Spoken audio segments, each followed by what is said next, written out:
Music box arrived in a package with no return address, just my name, my address, and a stamp from a post office that doesn't exist anymore. The postmark was smudged but legible, Millbrook, New York. The 14th of June, 1987, 39 years ago, mailed before I was born. I thought it was a gift from my aunt. She sends odd things from estate sales, old clocks, porcelain dolls with missing eyes. She thinks I have a taste for the strange, so I opened it without thinking much. It was small. Wooden, dark walnut with a brass winding key. No maker, smart. No label, just a faint scratch on the bottom that looked like the number 7. The wood was warm, not room temperature warm. Warm like someone had been holding it. I turned the key, 3 full rotations. The lid popped open inside. A tiny cylinder with pins and a metal comb. Standard music box mechanism. But the pins were arranged in a pattern I'd never seen. And the melody started. I can't describe it properly. It wasn't a song I recognized. Not a lullaby, not a hymn, not anything from a movie or a commercial. It didn't follow any scale I knew. The intervals were wrong, too wide, too close. Notes that shouldn't sound good together, but did. It was beautiful though. That is the first thing I need you to understand. It was the most beautiful thing I'd ever heard from a machine. It made my chest ache, like hearing a song from a childhood I never had. It played for about 40 seconds. Then it stopped. The lid closed on its own. I sat there for a while, just holding it, feeling the warmth fade from the wood. I put it on the shelf in my living room and forgot about it. That night I woke up humming. Not a tune I knew, the melody, the one from the box. I was 3/4 of the way through it before I realized what was happening. My mouth was moving on its own. The notes were coming out without my permission. I stopped. Immediately, my throat felt tight, like something was pulling the notes out of me, like swallowing against a current. I lay in bed and told myself it was nothing. Earworm, that is all. Everyone gets songs stuck in their head. It would pass by morning. The next day, my coworker Sarah asked me what song I was humming. I hadn't realized I was doing it. I was at my desk, spreadsheets on the screen, and my mouth was moving. I stopped. She kept working at her desk. 20 minutes later, she was humming it too. The same melody, every note. She'd only heard me hum a few bars. But she had the whole thing, all 40 seconds, every wrong, beautiful interval. "What is that?" she asked. "It is stuck in my head." I told her I didn't know. By Friday, 4 people in my office were humming it. None of them had been to my apartment. None of them had seen the music box. They'd caught it from each other, like a cold, like a virus made of sound. Sarah passed it to David in accounting. David hummed it in the elevator. 2 people from the 3rd floor picked it up, and here is the thing I noticed. The ones who'd heard the full melody, all 40 seconds, they couldn't stop. They'd hum it while they worked, while they ate. One of them was humming it during a phone call with his wife. The ones who'd only caught a few bars, they'd stop and start. It would fade and come back. But the full 40 seconds, that was permanent. They didn't seem to notice they were doing it. And when I pointed it out, they said they couldn't stop. David told me he'd tried biting his tongue. He hummed through clenched teeth. The melody found a way out. I went home and put the music box in a drawer, wrapped it in a towel, closed the drawer, put a chair in front of it. That night, I dreamed of a room. White walls, a chair, and someone sitting in the chair, humming, a woman, thin, gray hair. Her lips were cracked and bleeding. She was humming the melody over and over. Her eyes were open, but she wasn't seeing anything. Her fingers were worn down to the bone from tapping the rhythm on the arm of the chair. They'd been humming for so long that her voice had worn through. It came out as a dry rasp, like paper dragged across stone. In the dream she turned to me, and she said one word. 7. I called my aunt the next morning, asked if she sent a box. She hadn't. I searched the postmark. The town it came from, Millbrook, New York, had closed its post office in 1987. I searched the town records online, found a newspaper article from 1986. An elderly woman found dead in her home.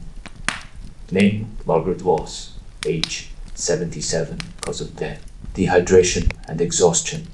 She'd been dead for weeks before anyone checked on her. The article mentioned that neighbors had complained about a sound coming from the house for weeks. A melody, hummed without stopping, day and night.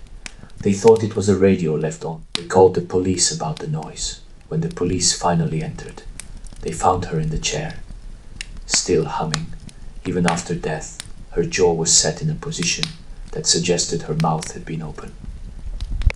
I took the music box out of the drawer. I opened it one more time and listened to the full 40 seconds. I needed to understand what I was dealing with. That was a mistake, because now I can't stop eating. I'm humming it right now while I tell you this. I can feel it in my throat, a vibration that doesn't stop when I close my mouth. It moves to my chest, my sinuses, my teeth. I've tried covering my mouth. The humming moves to my chest. A vibration. It won't stop. I mailed the box to my brother last week. No return address. I used a stamp from a post office that closed years ago. I don't know how. I just found it in my coat pocket. I'm sorry. I'm so sorry. But I needed someone else to hear it, to carry it, so I could finally stop. The humming is quieter now, fading, like it is moving away from me or toward him.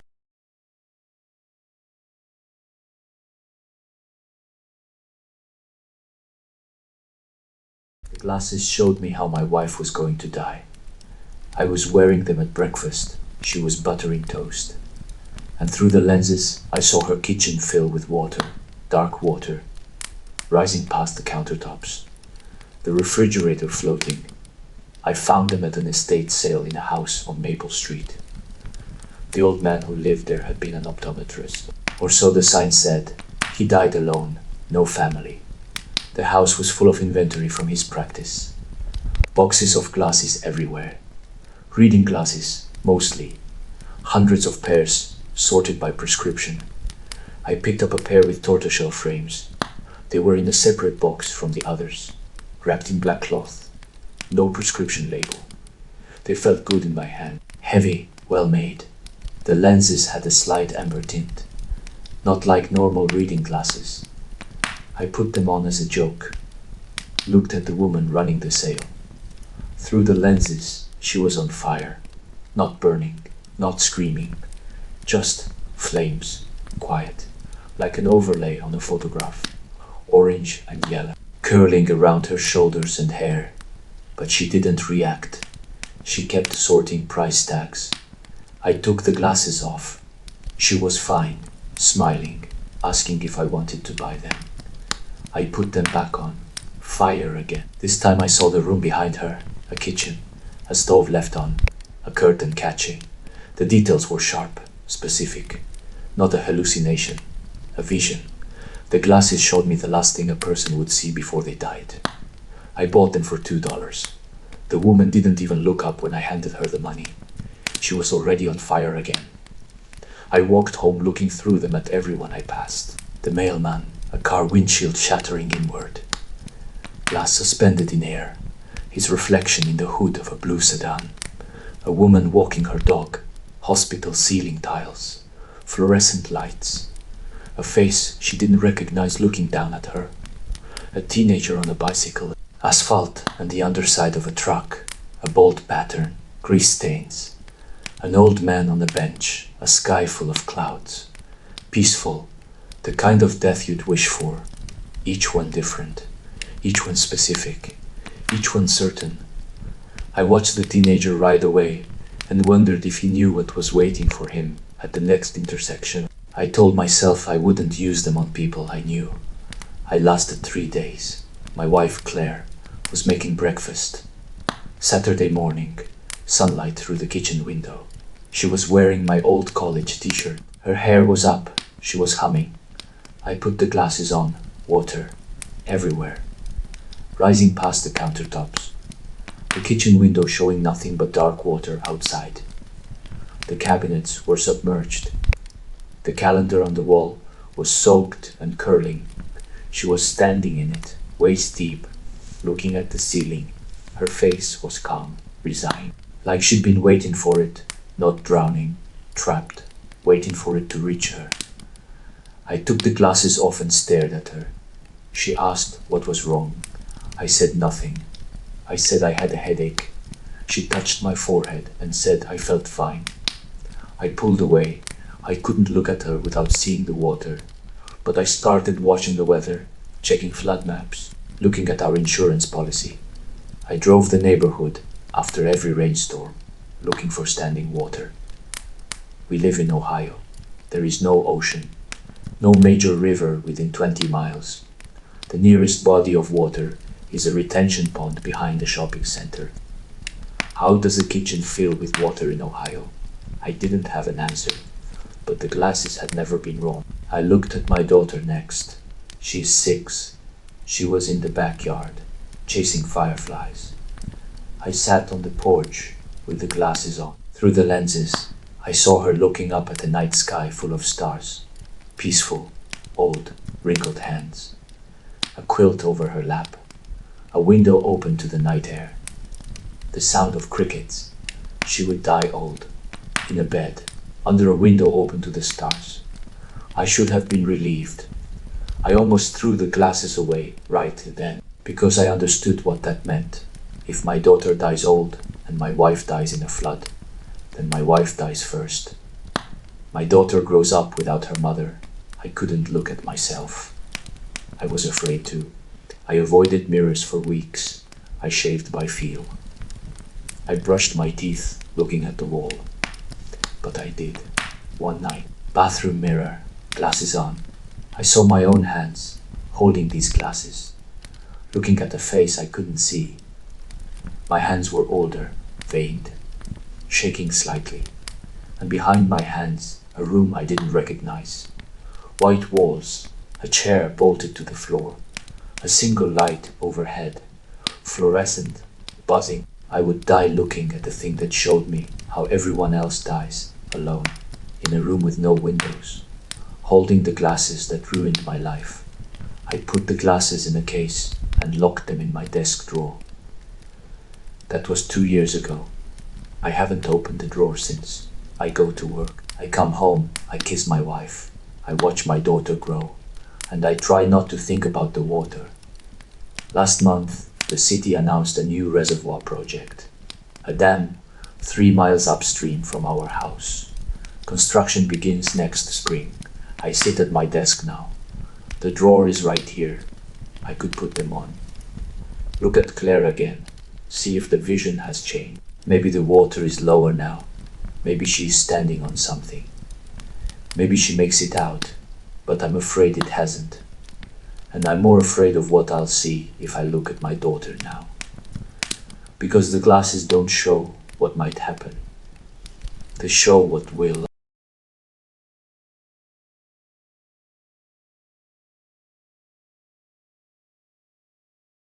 Every photograph the camera took showed someone standing behind me. The same person every time, getting closer. It was a Polaroid, a vintage Z70, the folding kind with the leather case. Beautiful piece of engineering. Chrome and brown leather, the viewfinder popped up when you opened it. I found it at a flea market in Portland. The seller said it worked, but he didn't have film to test it. He said he'd gotten it from a storage unit auction, didn't know the history, didn't care. I bought a pack of Polaroid 600 film and loaded it that afternoon. The film clicked into place, the camera worked, The red shutter button was ready. My girlfriend, Jess, was sitting on the couch, reading, legs tucked under her. I pointed the camera at her and pressed the shutter. The flash fired. The camera spat out a square of white. The photo developed slow. That is how Polaroids work. You wait. First, the colors bled in. The couch, the wall. Jess' face, relaxed. The light was warm. Then I saw it behind her, in the hallway.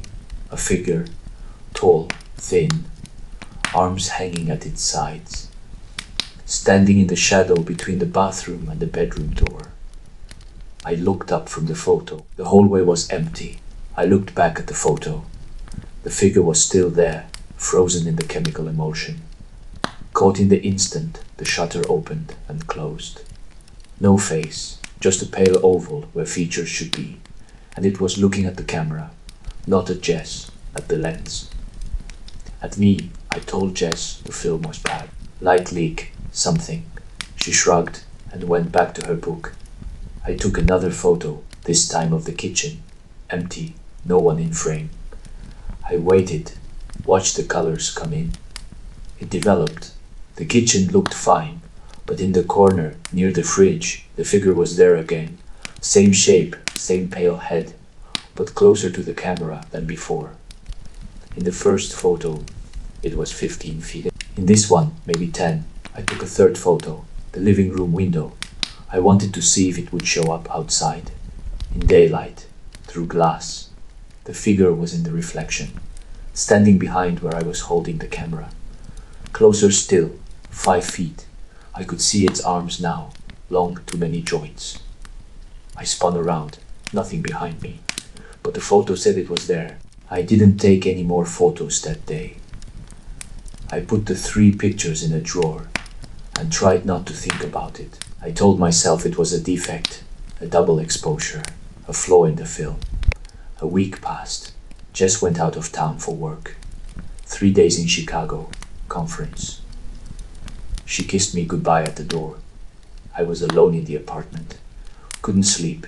The apartment felt different when she was gone.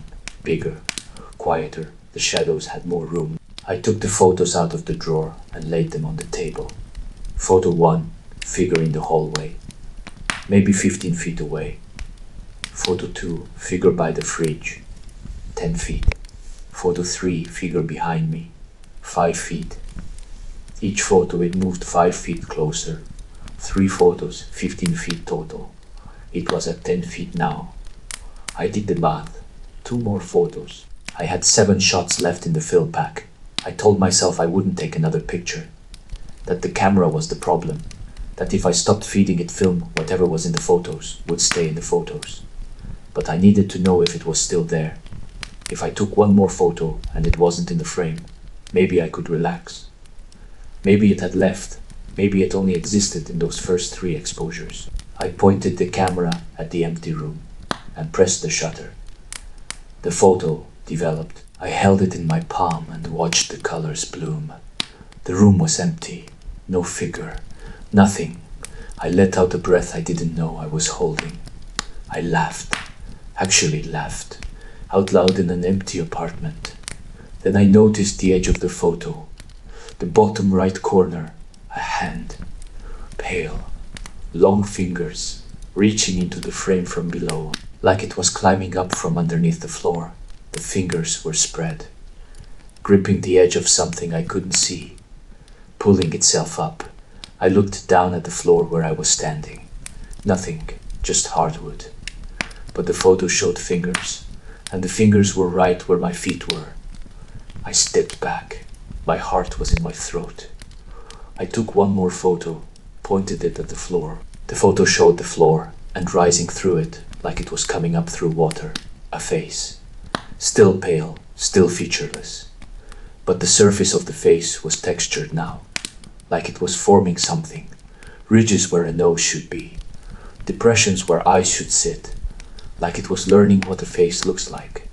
Practicing. Preparing, I threw the camera in the dumpster behind my building. I threw the photos in 2. All 5 of them. I watched the dumpster lid close and walked back inside. Jess came home 2 days later. She said the apartment smelled wrong, like old chemicals, like a dark room. I told her I'd spilled some cleaning solution. She believed me. She unpacked her suitcase, hung up her clothes. Normal things. That was 6 months ago. I thought throwing the camera away was enough. Last week, Jess was going through her phone. She showed me a selfie she'd taken that morning, her and me in the bathroom mirror, smiling. I looked at the photo, and there, in the shower curtain behind us, a shape. Tall, thin, pale, pressed against the curtain, like someone leaning against the wall. It doesn't need the camera anymore. It is in every picture now. Every photo anyone takes of me, phone cameras, security footage, even the webcam on my laptop, and each one it is a little closer, and its face is a little more finished. Last week it had a mouth. This week it has a nose. Last night I looked at the photo Jess took of me sleeping. I didn't know she took it. My mouth was open. It was leaning over the bed. Its face was inches from mine, and it had my face. Not similar, mine. Every line, every pore. It is finished learning, and I think tonight it is going to try it on.